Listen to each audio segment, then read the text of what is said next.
Antasena mandheg dhisik. Kakang Putra Jutrisna sing nyandhet lagu.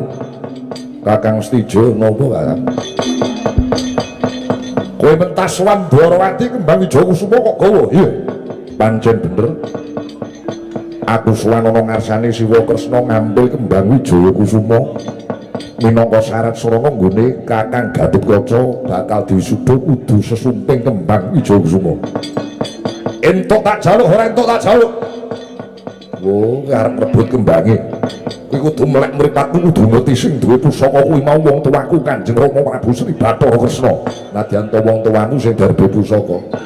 Ning yen sing nyilih dhisik aku kuwi arep ngopo? Entuk tak jaluk ora entuk tak jaluk. Langkah ana panggil pecah dadamu.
Pandhawa tata gati wisaya Indriyaksasa Maruta Bawana Margana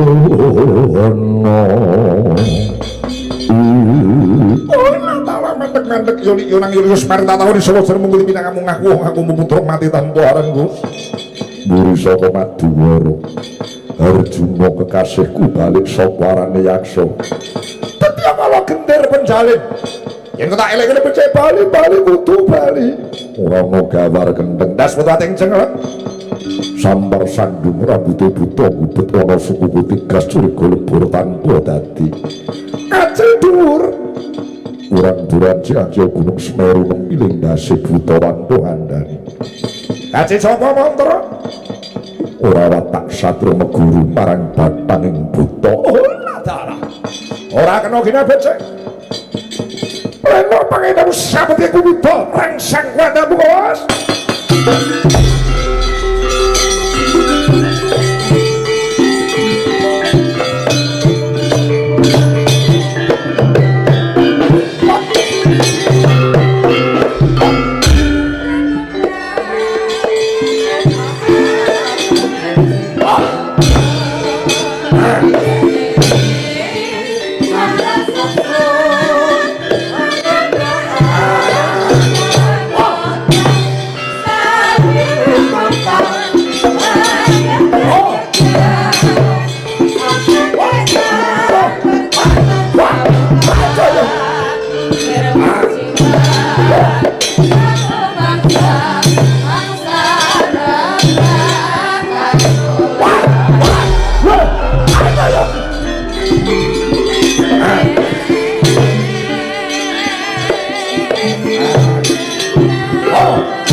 amun lur gumampang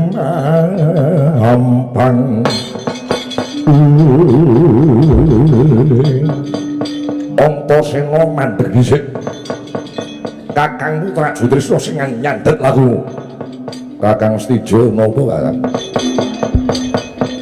kowe mentas wan Dwarawati kembang ijo kusuma kok gawa iya pancen bener aku suwanana ngarsane Siwa Kresna ngambil kembang Wijaya Kusuma minangka syarat srana nggone Kakang Gatotkaca bakal disudhut kudu sesumping kembang Wijaya Kusuma entuk tak jaluk ora entuk tak jaluk oh arep rebut kembange iku kudu melek mripatmu kudu ngerti sing duwe pusaka kuwi mau wong tuaku Kanjeng Rama Prabu Sri Bathara Kresna nadyan to wong tuamu sing darbe pusaka ning sing nyilih dhisik aku kuwi arep ngopo entuk tak jaluk ora entuk tak jaluk langkah ana bangke pecah diadamu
ngandika Duh Yai Prabu yasa ngaweng wias kowe wis padha gerang-gerang ora iso mikir ora Antasena ora Stija padha wae sing miwiti ora ana liya anakmu lanang upama putrane Pak Dewi Kresna ora jarak perkara ya ora ana gegeren kaya Stija lho medhawuh Kanjeng Rama lah kok kowe padudon Bandayuda gelut karo Antasena Sekar Wijaya Kusuma badhe kula boyo wonten Rajatrisna seta kowe iki aja goro karo wong tuwa kowe matur lamun to Rajatrisna ke Taman Pagebluk bisa maluya temah jati-jati temah nirmala lamun to di syarat-syaratne kembang Wijaya Kusuma iya lakar kados mekaten kowe goro mboten goro Rajatrisna kuwi ora ngapa-ngapa anake lanang goro seneni wae Pakde dadi anak kulino goro karo wong tuwa ngono kuwi ora wurung Antasena wis meneng ora iso Stijo aku gumun nglawan kowe lah kok kowe meri karo adimu Gatotkaca sing kok erene iki apa wong nyatane umpama Gatotkaca dadi ratu nyang Pringgondani ya ora ganggu gawe kamardikanmu Pormane jeneng sira ayo wis dadi ratu lenggah dampar Prabu wong Rajatrisna. Lah kok meri? Ratu Dwarawati wirang aku isen duwe anak kaya kowe kuwi.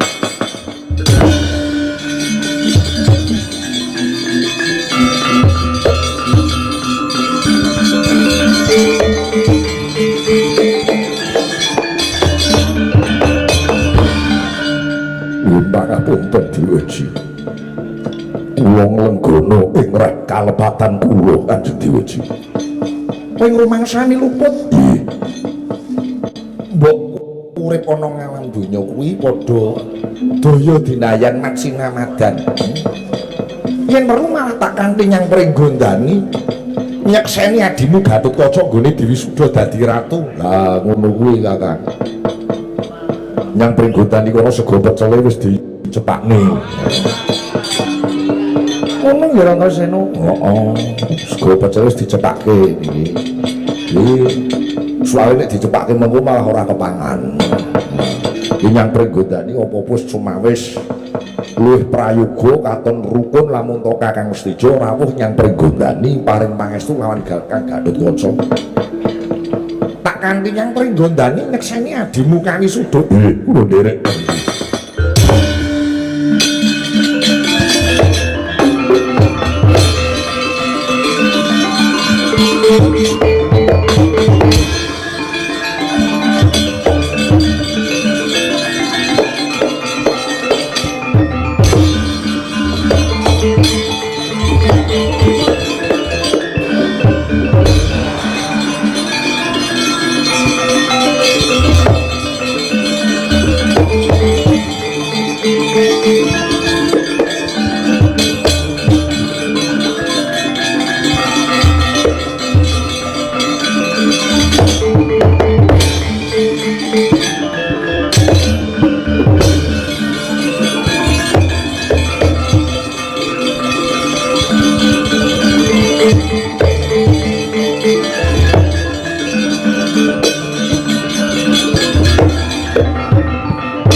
Dawuh Kanjeng Ibu.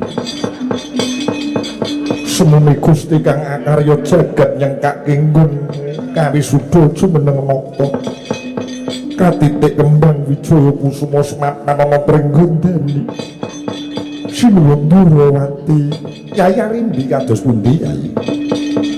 Monggo keparengna paring sesumping dhateng anak kula pun Gatotkaca. Menika minangka syarat srananggenipun kawisuda jumeneng nata ing pringgondani.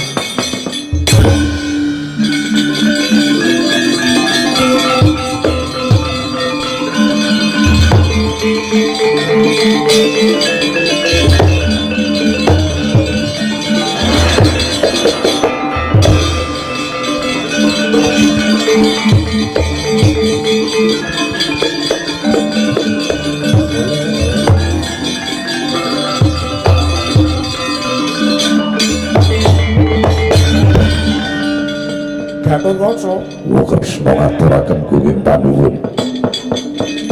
nyuna pangestu karo ibumu ya cah bagus. Titi wancine lenggah dampar Prabon pringgondani. Monggo kesaken dawuh.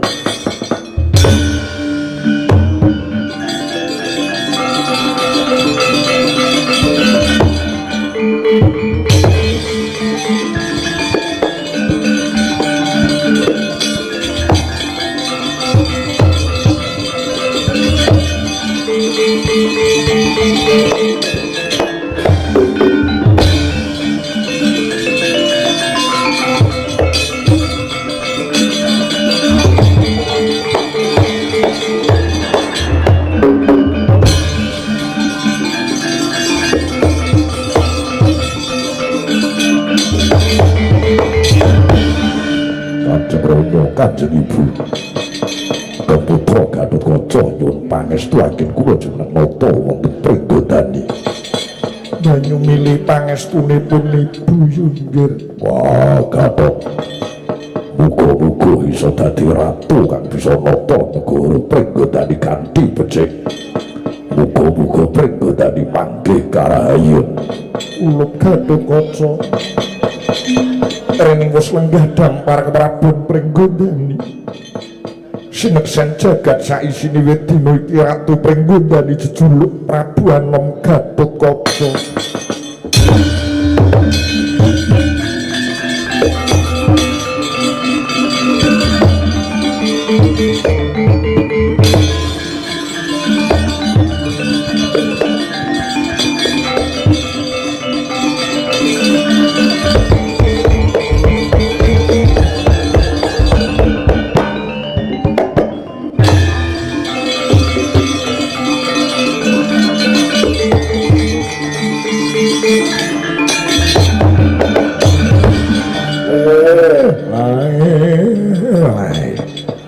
Semar nderek nyekseni dalu menika ndara kula Gatotkaca sampun kawisuda jumeneng ratu ing Pringgondani.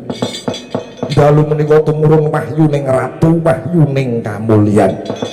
Mugi-mugi wahyuning ratu kula wau lumebara dhateng Bapa Aris Susanto, wahyuning kamulyan lumebara dhateng keluarga ageng Bapa Haji Joko. Mugi-mugi kanthi lampan menika sedaya manggih bagya mulya kalis ing rubeda. Rahayu, rahayu, rahayu salamun.